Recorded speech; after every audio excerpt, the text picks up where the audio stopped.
తర్వాత ఏం జరిగిందో అది మాత్రమే చెప్పమ్మా, చాలు. ఆ తర్వాత పడుకోవడానికి వెళ్ళి హాయిగా నిద్రలోనే చచ్చిపోయారు.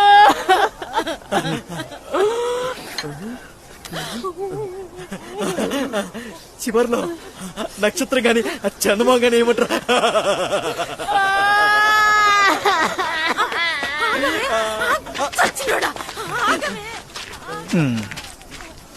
ఊరి పెద్ద కదా చందమామ చెప్పు.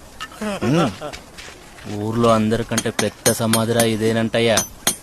నా సమాధిరాయి ఇంతకంటే పెద్దగా ఉండాలి, ఇంతకంటే మెరుస్తూ ఉండాలి. అర్థమైందా? అర్థమైందంటే